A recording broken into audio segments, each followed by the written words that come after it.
ఓం శ్రీ జగన్నాథ స్వామినే నమః. నమస్తే. నేను మీ నాగేష్. మీరు మీ జీవితంలో ఒక్కసారైనా చార్ధామ్ యాత్రకు వెళ్ళారా? వెళ్ళకపోతే ఇదిగో ఇప్పుడే నాతో రండి. మీకు చార్ధామ్ యాత్ర చూపిస్తా. ఆగండి ఆగండి. చార్ధామ్ యాత్ర అనగానే ఉత్తరప్రదేశ్, హిమాలయాలు, బద్రీనాథ్ గుర్తొస్తోందా? ఏం చేస్తాం, కాలక్రమంలో నిజం చెప్పేవారు, నిజం తెలుసుకునేవారు కరువైపోతుండడంతో చార్ధామ్ యాత్ర అనగానే కేవలం ఇవే మనకు గుర్తు వస్తున్నాయి. నిజానికి చార్ధామ్ యాత్ర అంటే మన భారతదేశంలోని 4 సుప్రసిద్ధ హిందూ పుణ్యక్షేత్రాలైన బద్రీనాథ్, ద్వారకా, పూరి, రామేశ్వరం, ఈ నాలుగింటిని కలిపి చార్ధామ్గా వ్యవహరిస్తారు. జగద్గురు శ్రీ శ్రీ శ్రీ ఆది శంకరాచార్యులచే స్థాపించబడిన ఈ 4 క్షేత్రాలలో 3 వైష్ణవ క్షేత్రాలు, ఒక శైవ క్షేత్రము ఉంది. కాలక్రమేణా చార్ధామ్ అనే పదము హిమాలయాలలోని పుణ్యక్షేత్రాలకు ఉద్దేశించినదిగా వ్యవహారంలోకి వచ్చింది. ఇప్పుడు చెప్పండి, మీరు చార్ధామ్ యాత్ర చేశారా? మీలో కొందరు రామేశ్వరం వెళ్ళి వచ్చి ఉంటారు, అంటే చార్ధామ్ యాత్ర చేసినట్లే. నేను 8వ తరగతి చదువుతున్న రోజుల్లోనే చార్ధామ్ యాత్ర చేశానని నాకు కూడా దాదాపు 30 సంవత్సరాల తర్వాత ఇప్పుడే తెలిసింది. ఇప్పుడు పూరీ క్షేత్రానికి మిమ్మల్ని తీసుకుని వెళ్ళగలగడం నా పూర్వజన్మ సుకృతం. వస్తున్నాయి వస్తున్నాయి వస్తున్నాయి అవిగో, జగన్నాథ రథ చక్రాలు వస్తున్నాయి అవిగో. విన్నారా? అవును, జగన్నాథుని రథచక్రాలు వస్తున్నాయంటే కేరింతలతో ఘనంగా అందరికీ వినపడేలా చెప్పాల్సిందే. పూరి జగన్నాథుని రథయాత్ర అంటే ఈ భూ ప్రపంచంలోనే అతి గొప్పదైనది. ఏటేటా రథయాత్ర జరుగుతున్నప్పటికీ ఏ ఏటికా ఏడు విశేష జనాదరణ పెరుగుతోందే తప్ప తగ్గే అవకాశం లేనేలేదు. ఎందుకు అంత గొప్పతనం పూరిలో, ఆ జగన్నాథునిలో, ఆ రథయాత్రలో ఏముంది తెలుసుకునే ప్రయత్నం చేద్దాం. నేను పలు రకాలుగా శోధించి వెతికిన అన్ని రకాల సమాచారాన్ని క్రోడీకరించి ఒక పద్ధతిలో మీకు సులభంగా అర్థమయ్యేలా వివరించే ప్రయత్నం చేస్తున్నాను. ఈ వీడియో చూడడం మీ అదృష్టమో కాదో మీరు ఈ వీడియో పూర్తిగా చూశాక కామెంట్లో చెప్పండి. ఈ వీడియో చేయగలగడం మాత్రం నా పూర్వజన్మ సుకృతంగా భావిస్తున్నాను. మీకు ఒక ప్రశ్న అడగనా? 7 పాత్రలను ఒకదానిపై ఒకటి ఉంచి వాటిలో ప్రసాదాలు తయారీకి కావలసిన పదార్థాలను ఉంచి అన్నింటికంటే క్రింద కట్టెలతో మంట పెట్టి ఉడికిస్తే ఆ 7 పాత్రలలో ఏ పాత్ర ముందుగా ఉడుకుతుంది? అడుగున ఉన్న పాత్ర అని చెబితే మీరు పప్పులో కాలేసినట్లే. అన్నింటికంటే పైన ఉన్న కుండలోని ప్రసాదం ముందుగా ఉడుకుతుంది. ఇది అద్భుతమే కదా? ఇలాంటివి సైంటిస్టులకు సైతం అంతుబట్టనివి అద్భుతాలు ఒకటి కాదు, 2 కాదు, ఏకంగా 10-15 ఈ పూరిలో కొలువయ్యాయి. వీలైనంత తక్కువ సమయంలో ఎక్కువ సమాచారాన్ని ఇవ్వాలని చేసే నా ఈ ప్రయత్నంలో ఆ భగవంతుని ఆశీస్సులతో పాటు మీ ఆశీస్సులు కూడా కోరుకుంటున్నాను. రాజకీయాలకు దూరంగా భక్తి, చరిత్ర, స్థల పురాణాలు, స్వాతంత్ర సమరయోధులు వంటి అనేక అంశాలను ఈ ఛానల్లో చూపించదలిచాను. ధరణి రౌండప్ అనే ఈ ఛానల్లో ఇదే నా మొట్టమొదటి వీడియో. భారతదేశం మొత్తంలోని సుప్రసిద్ధ స్థలాలను చూపించే కార్యంలో ఇది నా తొలి అడుగు. దయచేసి ఈ ఛానల్ని సబ్స్క్రైబ్ చేసుకుని నన్ను ఆశీర్వదించండి. సైన్స్కి, సైంటిస్టులకి అంతుపట్టని పూరి విశేషాల గురించి తెలుసుకుందాం. అందులో మొదటిది, గాలి తూర్పు నుండి పడమర వైపు వీస్తోంది అనుకుందాం. ఆ గాలిలో మీరు ఒక జెండా ఎగరవేస్తే అది ఎటువైపు ఎగురుతుంది? గాలి ఎటు వీస్తే అటువైపే కదా. అంటే జెండా కూడా తూర్పు నుండి పడమరకి రెపరెపలాడుతూ ఎగరాలి కదా. కానీ ఇక్కడ జగన్నాథ స్వామి ఆలయం పైభాగంలో ఉన్న జెండా మాత్రం పడమర నుండి తూర్పుకు ఎగురుతుంది. మీకు సులభంగా అర్థం కావడానికి దిక్కులు ఉదాహరణ చెప్పానే కానీ గాలి వాటానికి వ్యతిరేకంగా ఎగురుతోంది అనేది ఇక్కడ ప్రధానమైన అంశం. ఇంకో అద్భుతమైన విషయం చెప్పనా? మీరు 45 అంతస్తుల అపార్ట్మెంట్ని లిఫ్ట్ లేకుండా మెట్లపై ఎక్కగలరా? ఏంటి, నోరెళ్ళబెట్టేశారా? ఇక్కడ ఈ ఆలయ పూజారి ప్రతిరోజు 45 అంతస్తుల భవనంకి సమానమైన ఆ ఆలయ గోపురం పైకి ఎటువంటి రక్షణ కవచాలు లేకుండా ఒట్టి చేతులతో స్పైడర్ మ్యాన్లా చివరకంట ఎక్కి ప్రతిరోజు జెండా మార్చుతారు. ఈ ప్రక్రియను పతిత పావన అంటారు. కొన్ని వందల ఏండ్ల నుంచి ఈ ప్రక్రియ కొనసాగుతోంది. పొరపాటున ఏ ఒక్క రోజైనా అలా మార్చకపోతే ఆ రోజు నుంచి 18 సంవత్సరాలు ఆలయం మూసివేయబడుతుందని నమ్ముతారు. మరో అద్భుతం ఏంటో తెలుసా?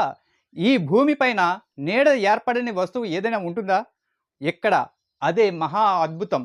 సుమారు 195 అడుగుల ఎత్తు ఉన్న ఈ ఆలయం గోపురంకి నీడ అనేది ఉండదు.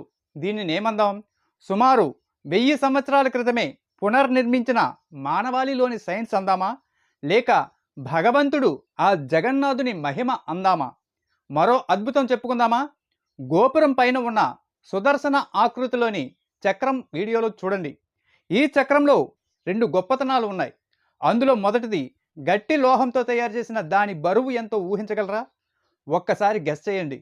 నాకు తెలిసి అంత కరెక్ట్గా మీరు గెస్ చేయలేకపోవచ్చు. దాని బరువు 1 టన్ను, అంటే 1000 కేజీలు అన్నమాట. అంత బరువున్న ఆ లోహపు చక్రాన్ని ఎటువంటి యంత్రాలు లేని రోజుల్లో అంత పైకి ఎలా చేర్చారన్నది కూడా అద్భుతమే కదా. ఈ శ్రీచక్రం 8 కోణాలతో ఉంటుంది. దీనిని నీలి చక్రం అంటారు. ఈ శ్రీచక్రం 8 ధాతువులు, అంటే 8 రకాల లోహాలతో తయారు చేయబడింది. ఈ శ్రీచక్రం ఎత్తెంతో తెలుసా? 20 అడుగుల ఎత్తు, 11 మీటర్ల చుట్టుకొలతతో ఉంటుంది. ఈ శ్రీచక్రంలో అసలైన అద్భుతం ఏంటంటే ఎటువైపు నుంచి చూసినా ఒకేలా కనిపించడం. ఉదాహరణకు ఎదురుగా చూస్తే ఇలా కనిపించాలి, సైడ్ నుంచి చూస్తే ఇలా కనిపించాలి, మళ్ళీ ఇంకో సైడ్ నుంచి చూస్తే ఇలా కనిపించాలి, మళ్ళీ ఇంకో సైడ్ నుంచి చూస్తే ఇలా కనిపించాలి. కానీ ఎటు నుంచి చూసినా కూడా ఒకేలా కనిపిస్తుంది. అదే ఇక్కడ అద్భుతం. నిజంగా అత్యద్భుతమే కదా. ఇప్పుడు మరో అద్భుతం గురించి మాట్లాడుకుందాం. దేవుడు ఈ సృష్టి అంతటికి అత్యున్నతుడు, అంటే అతని కంటే ఉన్నతమైనది ఏదీ లేదు కదా. దీనికి రుజువుగా ఈ ఆలయం పైన పక్షులు కానీ విమానాలు కానీ ఎగరవు. విమానాలు ఎగరకపోవడం అనేది మనుషుల చేతిలో ఉండే అంశం. మరి పక్షుల మాట ఏంటి? ఎత్తైన గోపురాలు కనిపిస్తే చాలు, పావురాలు కావచ్చు, ఇతర పక్షులు కావచ్చు, ఏవైనా గుంపులు గుంపులుగా ఆవాసం చేసుకుని ఎగురుతూ ఉంటాయి. కానీ ఈ గోపురం పైన ఎటువంటి పక్షి కనపడదు. కారణం ఏమై ఉండొచ్చు? జగన్నాథుడే తన ఆలయ పవిత్రతను కాపాడడానికి అలా ప్రకృతిని శాసించి ఉండవచ్చు కదా. ఇక్కడ తయారయ్యే ఆహారం ఎప్పుడూ వృధా కాదు. ఇది మరొక అద్భుతం. ప్రతిరోజు 56 రకాల ప్రసాదాలు వండుతారు.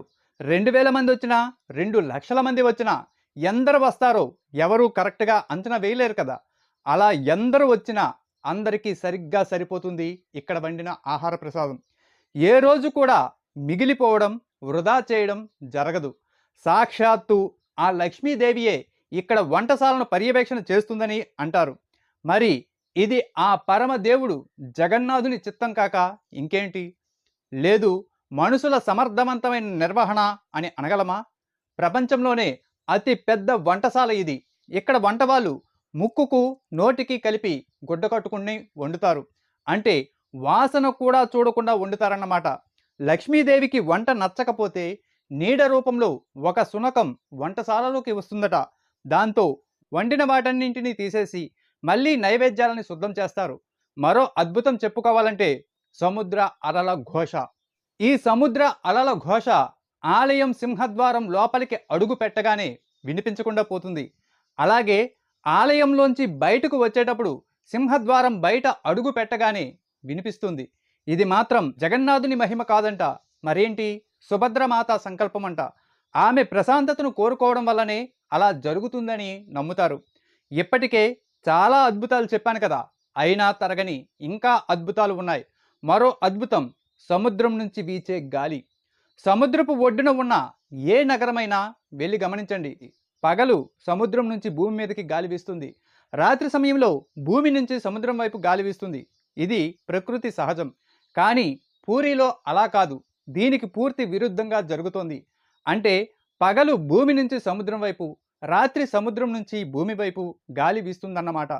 ప్రతి 14 నుంచి 18 సంవత్సరాలకి ఒకసారి చెక్కతో రూపొందించబడిన ఇక్కడి దేవతామూర్తులు వాటంతటా అవే శిథిలమైపోతాయని నమ్ముతారు. అన్నింటికంటే అత్యద్భుతమైన ఘట్టం రథయాత్ర.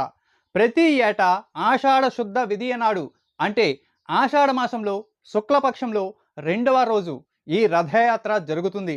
సాధారణంగా ఎక్కడైనా ఉత్సవమూర్తులను ఊరేగిస్తారు, కానీ కేవలం పూరిలో మాత్రమే మూల విరాట్టులను ఊరేగింపు చేస్తారు.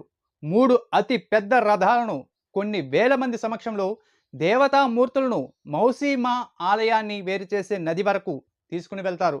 దేవతామూర్తులు నదిని దాటడానికి 3 పడవలపై ఎక్కిస్తారు. నది దాటగానే అక్కడ ఇంకో 3 రథాలు ఉంటాయి. వాటిపై మౌసీమా ఆలయానికి తరలిస్తారు. ప్రతి ఏడు ఈ రథాలను తయారు చేస్తారు. రథయాత్ర ముగియగానే రథాలను భగ్నం చేస్తారు. జగన్నాథుడు ఊరేగే రథాన్ని నంది ఘోష అంటారు. దీనికి 18 చక్రాలు ఉంటాయి. 34.5 అడుగుల ఎత్తు ఉంటుంది. బలభద్రుడు ఊరేగే రథాన్ని తాళధ్వజ అంటారు. 16 చక్రాలతో 33 అడుగుల ఎత్తు ఉంటుంది. సుభద్రాదేవి ఊరేగే రథాన్ని దేవాదుల అంటారు. 14 చక్రాలతో 31.5 అడుగుల ఎత్తు ఉంటుంది. 1200 మీటర్ల పట్టు వస్త్రాన్ని ఈ 3 రథాల అలంకరణ కోసం వాడతారు. ఈ వస్త్రాన్ని ముంబైకి చెందిన సెంచురీ మిల్స్ ఏర్పాటు చేస్తుంది. విగ్రహాలని ముందుకు వెనక్కు ఒక పద్ధతిలో కదుపుతూ ఎక్కించే విధానాన్ని పహుండి అంటారు.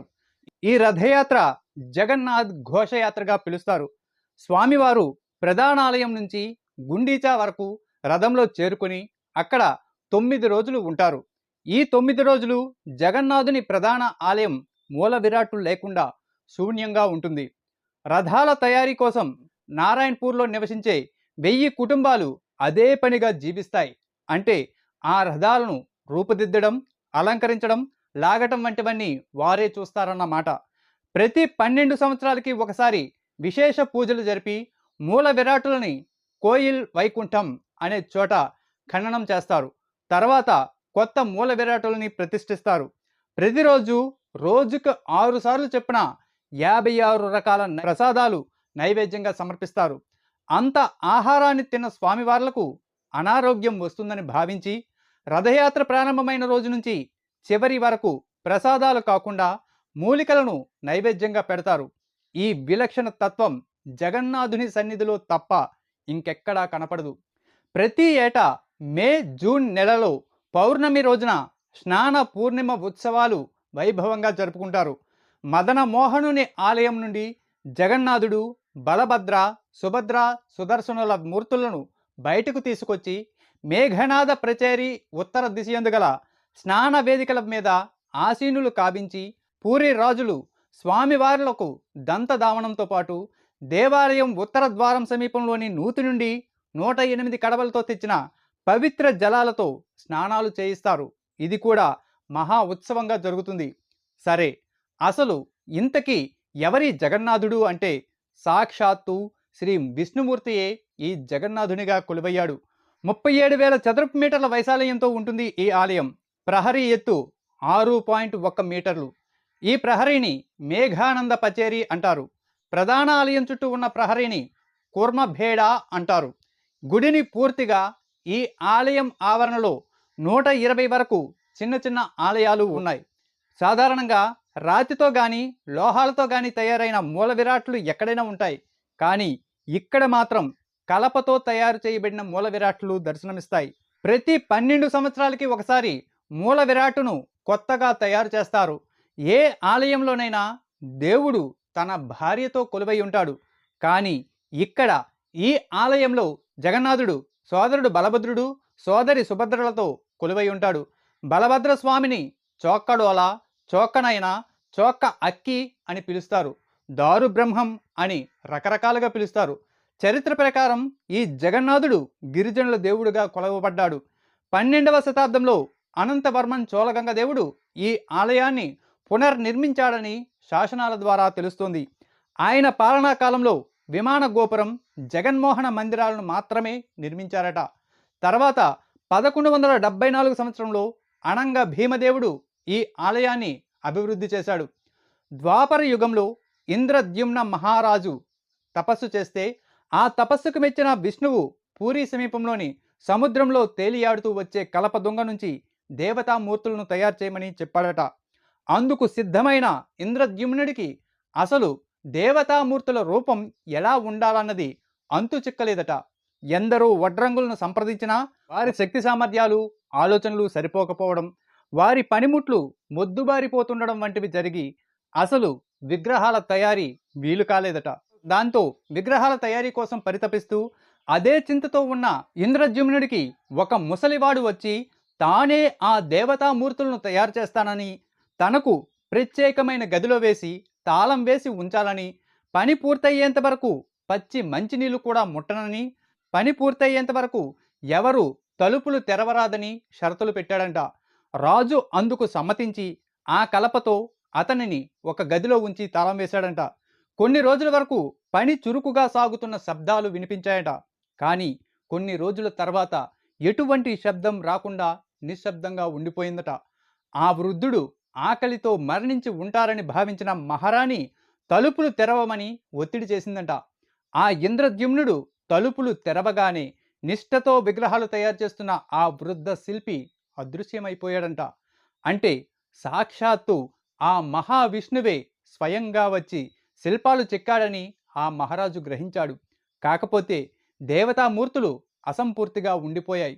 మొల నుంచి కింది భాగాలు లేకుండా చేతులు కూడా అసంపూర్తిగా ఉండడంతో రాజు చాలా విచారించాడట.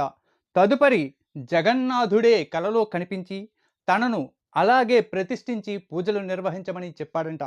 ఇంద్రద్యుమ్నుడు అలాగే చేశాడని చెబుతారు.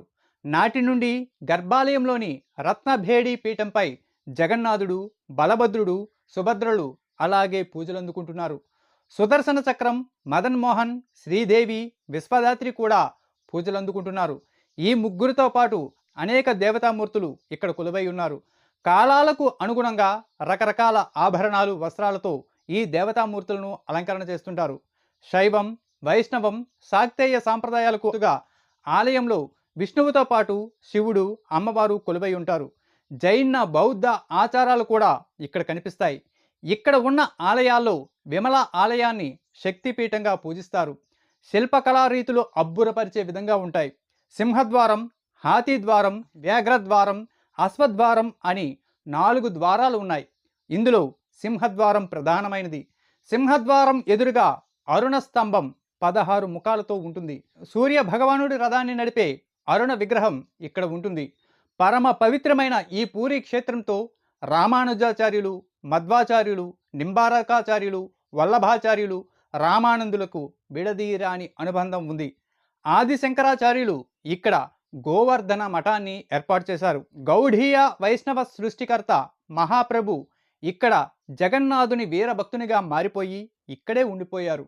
ఈ ఆలయ సందర్శనకి మీరు వెళ్తే గనక ఖచ్చితంగా సాంప్రదాయ వస్త్రాలను ధరించి వెళ్ళండి. సాంప్రదాయ పద్ధతులను పాటించండి. ఈ వీడియోని మీరు ఎంతలా ఆదరిస్తే అంత మంచిగా మరిన్ని మంచి విశేషాలతో మీ ముందుకు మరో వీడియోతో వస్తాను. పూరీలో చెప్పడానికి ఇంకా చాలా చాలా అద్భుతాలు ఉన్నాయి. వాటిని దీని తర్వాత వీడియోలో తప్పకుండా వివరిస్తాను. మీ అందరి ప్రేమాభిమానాలు కోరుకుంటూ మీ ఆశీస్సులు ఈ వీడియోకి లైక్ రూపంలో, కామెంట్ రూపంలో తెలియజేసి దయచేసి ఈ మన కొత్త ఛానల్ ధరణి రౌండప్ని తప్పకుండా సబ్స్క్రైబ్ చేసుకొని నన్ను ఆశీర్వదించండి. Thank you so much.